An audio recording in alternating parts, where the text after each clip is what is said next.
know where you were at.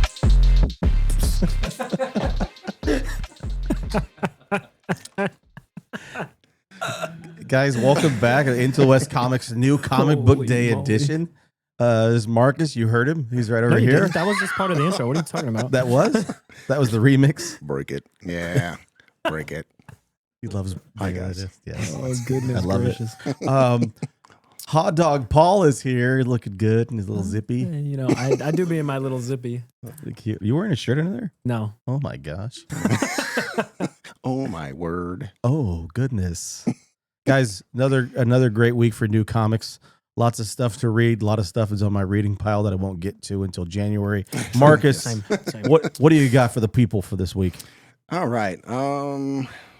For starters, I wanted to be a little more fair and do one Marvel and one DC. I feel like we could get mixed though. You do the Marvel, I do the DC. You do the Marvel. You know. Paul does Batman. Yeah.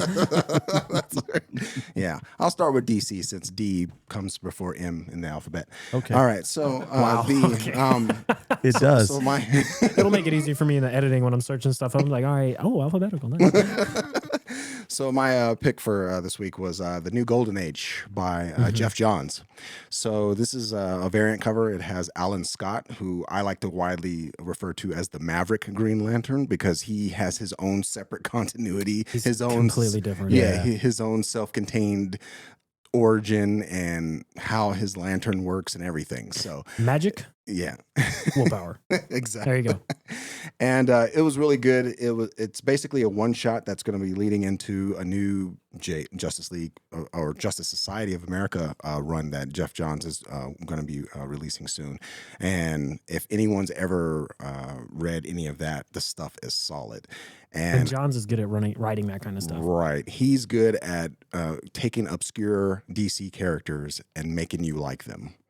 He can do that. Yep. So if you're like me, and I love the underdogs, I love the obscure characters, where it be Starman or any of the older Jay Garrett Flash, the first Flash, or any of those Justice Society members that come before the Justice League took over, if you will. Then you'll love his stuff that he has out that's still available out on trade paperback, omnibus, and so forth. And this, he's just starting up again, and totally excited for it. Great one shot. I will say, if you don't know a lot about older DC stuff, this may seem a little confusing to you because it does. Not a starter comic. Yeah, it's not a starter comic because it does deal with multiverse stuff. Earth 2 characters are in there as well, and some of that origin stuff is kind of flipped around. But if you know of the other Earth realms and so forth, then you'll be fine. So that just be forewarned with that. And then the second comic by Marvel is the new Fantastic Four. Yes, Alex Ross killing it on these covers again. And this one, it's a new #1. So Dan Slott is no longer writing it. It's Ryan North, who gave us the Secret Invasions, who started the Secret Invasions miniseries last week as well. And man, it is really good. This one reads as almost, it feels like I'm reading a one shot with this first issue, actually. It follows Alicia and Ben Grimm. And they're on a road trip, and they stop in this town, and they notice a lot of obscure things going on, and they end up actually helping the town. And it's really good. It's very thoughtfully written. I'm not exactly sure if I like how Coelho, Ivan Coelho, I think is the artist. Oh, I know what you're talking about. Yeah, I'm not exactly sure if I like the way he depicts internally what Ben Grimm looks like, because his brow looks more like a hat than an actual brow.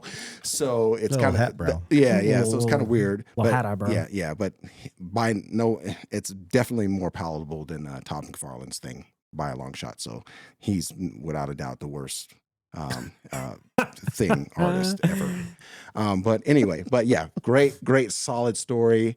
I actually have a lot of promise there. I have a lot of anticipation for the subsequent issues. Is it ongoing or limited? I believe that this one's ongoing. I think it is Okay. ongoing. Yeah. And if I don't know what issue 2 holds, but I'm excited because whether he decides to do like the first 4 issues where it highlights kind of each Fantastic Four character like he did in this first issue, that's cool. If he doesn't, that's fine too. But this one was very, very well done. So I'm actually excited for this, and this is my first Fantastic Four ongoing read for a long time, actually. Nice. I think the last thing I read, and I wasn't really on pool with it either, but the last thing I read that I really enjoyed from Fantastic Four was Hickman's run. So, Oh, of course. so Yeah. yeah, and everything after that, I kind of That's like the only Fantastic Four I've ever read is Hickman stuff. Yeah, but there are some other ones. There's Mark Rowingo and Mark Waid, which is right up there with Hickman, I would say, for people who want to actually read some Fantastic Four. And then Stanley Kirby, of course, the classic stuff, and John Byrne. And a lot of that stuff's probably going to be coming back into print pretty soon because the Fantastic Four movie is getting ready to start production, and they're going to start rolling out stuff. Going to get a big like board up in Maximum like you guys do, and have just every Fantastic Four trade that's ever existed on top of it. Yeah, and Jay, actually, the owner, he's a big Fantastic Four fan, so I wouldn't be surprised if he would be all about that. Decked out. Yeah, It's a matter of time. Thank you, Marcus. Yeah. Before we get to Paul and his, I don't know, he's going to drop something on us. I'm gonna On it. Zack Snyder. Oh, guys, we all have stuff that we like to show off. Things From comics and sports cards to original artwork and even graded comics, the guys at Crafty Comics have you covered. They have all sorts of options to help you show off your stuff without the stress of sending it off and hoping for the best that it comes back all in one piece. With their 100% customizable experience, craftycomics.com, that's crafty with an I, or check them out, Crafty Comics on the IG. They've got you covered, literally and figuratively. Check them out. Nice. Okay. Wow, that was so much better than when I did it. The guy in teal. The guy in teal. Please drop it. So today I bring to you what I think is the quintessential ongoing Justice League comic. It's from Grant Morrison and Howard Porter. Later on in the run, Mark Waid starts to take part of it. This is JLA Volume 2. Specifically, the story in this volume that I want to talk about is Rock of Ages. It's followed up in the second half of it by Prometheus, which is also a really good story. It's a little smaller, not as grand scale, but that one's really cool. If you have ever seen the panels of Batman uploading Stephen Hawking's physiology to Prometheus so they can beat him, that's that comic. If you're interested in that and wanting to see that throwdown and how that comes to fruition, you should grab this as well. But so over the past few years, we've got some not so great DC stuff. And it started with a gentleman named Zack Snyder, who just decided he was going to do every storyline, every major storyline over the past 50 years from DC Comics in one movie. Death of Superman, Rock of Ages, the forming of the Justice League. He was like, how can I cram every single little bit of everything into one movie? And he did it. He tried. He tried. And it resulted in a movie that ruined DC movies for till now. And I mean, there's no continuity to it. He started he both simultaneously started the movies at the beginning and at the end. It was a weird way to kick it off. But so there's a lot of people who really love the future stuff in those movies. I hate it. I hate it so much because it is based in this comic, Rock of Ages, which is the Injustice Gang, Lex Luthor, the Joker, and some other guys, Mirror Man, who ends up being an inside man for Batman, actually. They are attacking the Justice League. Lex Luthor has something called the Rock of Ages, the Whirligog, the Philosopher's Stone, called by Metron, who is also in this story. And they are trying to take out the Justice League and supplant them and take over. Now, the Justice League is like, okay, we need to destroy this Rock of Ages so that we can get this figured out. Metron shows up, tricks Aquaman, Kyle Rayner, and one other person, I believe.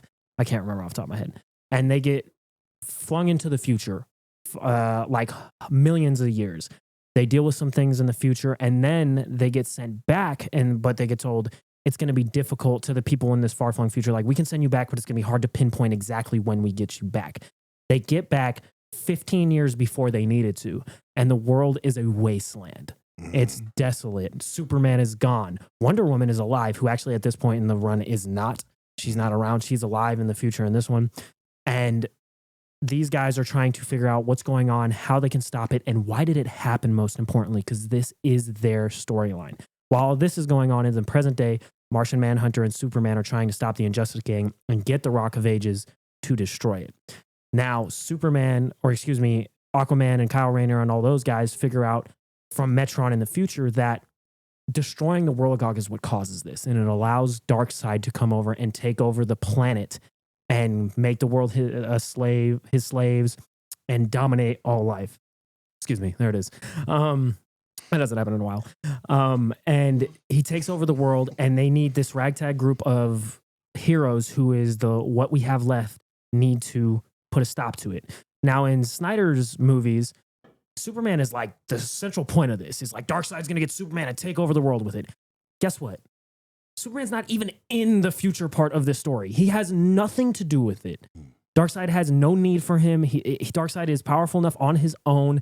He takes over with the anti-life equation, and it's compelling in a way that this is a dark, dreary future that there is no savior from. And all we can do is try to go back in time and stop it from happening. We can't stop him, and we're not getting beaten because Darkseid has Superman. We're getting beaten because Darkseid is. Mm-hmm. And it climaxes in a really exciting way with two guys teaming up to take out Darkseid, who you might not think. What Grant Morrison does, he does a wonderful job of he understands what makes characters characters. Mm-hmm. Batman, yes, he is very much Batman, and he is quintessential to the group, which in those movies he is not. Right. He is not quintessential to the group. But Batman, he is the leader of the rebellion against Darkseid. Connor Hawke as Green Arrow and the Atom, without them, they don't get back in time. Right. Without Metron and Batman tricking him into allowing them to go back in time, doesn't happen. Wonder Woman being there to be able to fight Darkseid, he just understands what makes a character important. Mm-hmm. And he had to deal with some things from editorial decisions. Like at this time, Superman was Superman Blue. That was a stupid 90s thing that was forced into the comics that was ridiculous. Right. And you know who did the most interesting stuff with him? The guy who was forced to use him, Grant Morrison. He made the character as interesting as he could with that ability on his side. And he makes Martian Manhunter interesting.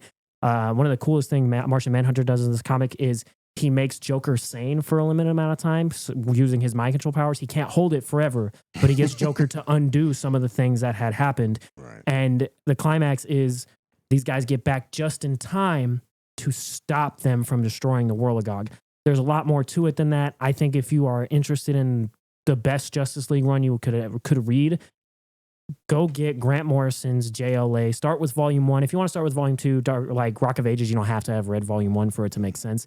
But go grab that. If you've been thinking, I want to read Justice League, but I don't know where to get into it, get into it here. Yes, absolutely. This is the quintessential Justice League stuff.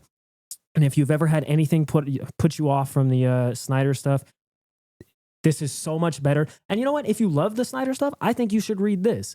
And maybe it'll give you a different kind of appreciation of the Snyder stuff. Maybe it'll make you realize why people kind of don't really enjoy it, who really love the comics, because this is incredible. This is like, there are 20 to 30 comics that get mentioned when you say best of all time type stuff. This is one of them.